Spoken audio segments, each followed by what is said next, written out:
Rani baru pindah ke kos lama dekat kampus. Bangunannya tua, lorongnya sempit, dan cat temboknya sudah mulai mengelupas. Tapi kamar nomor 7 berbeda. Bersih rapi, hanya sedikit terlalu senyap. Senyap yang bukan sekadar tanpa suara, senyap yang seperti menunggu. Pemilik kos hanya berpesan pendek.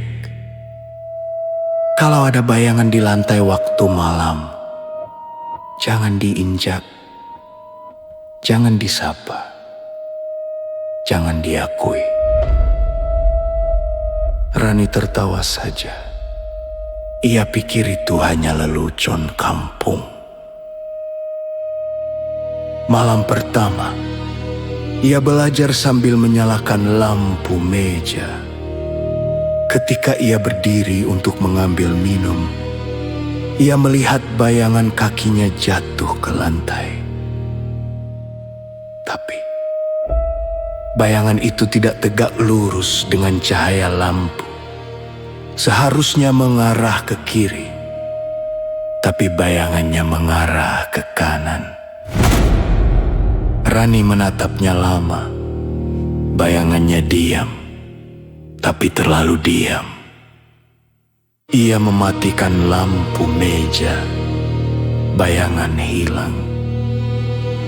Begitu lampu dinyalakan lagi, bayangan itu semakin dekat, seperti bergeser beberapa sentimeter ke arahnya. Malam ketiga, Rani mulai mendengar suara kecil di pojok kamar. Bukan langkah, bukan desahan. Suara itu seperti seseorang menyentuh lantai dengan ujung jari. Tek, tek, tek. Ia tempelkan telinganya ke lantai. Suara itu berhenti ketika ia angkat kepala. Di lantai, tepat di bawahnya, ada bayangan wajah menatapnya. Bayangan itu bukan miliknya, bukan milik benda manapun. Bayangan itu tersenyum, senyum yang terlalu lebar untuk wajah manusia. Malam keenam, setiap kali Rani membuka mata, bayangan itu semakin naik ke dinding. Pertama hanya di lantai, lalu setinggi lutut, kemudian setinggi dada. Sekarang sudah hampir sejajar wajahnya. Bayangan itu bukan bergerak, tapi semakin jelas. Detailnya muncul satu persatu. Rambut panjang, bahu, lengan gantung, kepala yang sedikit miring, dan mulut yang terlihat seperti sedang membisikkan sesuatu. Kadang-kadang, tanpa suara, bayangan itu seperti mengatakan, "Aku." Seakan menunggu Rani menyelesaikan kalimatnya. Malam ketujuh, puncaknya. Rani terbangun karena merasakan tiupan dingin di leher. Ia mengira jendela terbuka, tapi jendela tertutup rapat.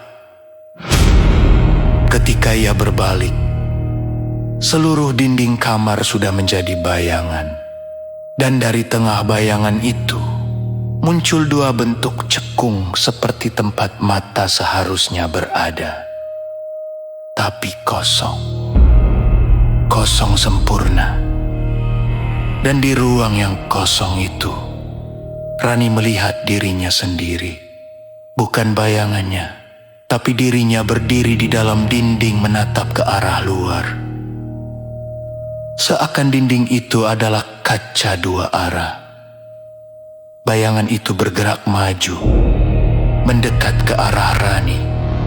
Langkahnya tidak berbunyi, wujudnya tidak padat. Tapi suaranya terdengar sangat jelas. tepat di belakang telinga Rani. Sekarang giliranmu jadi bayangan. Lampu kamar padam. Semua suara berhenti. Pagi harinya, pemilik kos menemukan kamar nomor 70. Tidak ada barang Rani, tidak ada jejak apapun. Hanya satu hal yang tersisa. Ketika matahari masuk dari jendela, ada satu bayangan di dinding, padahal tidak ada satu benda pun di kamar yang bisa memantulkannya. Bayangan perempuan berdiri dengan kepala sedikit miring, seakan menunggu sesuatu. Pemilik kos hanya berkata pelan, "Kamar itu selalu minta penghuni baru, karena bayangannya tidak pernah pergi sendirian."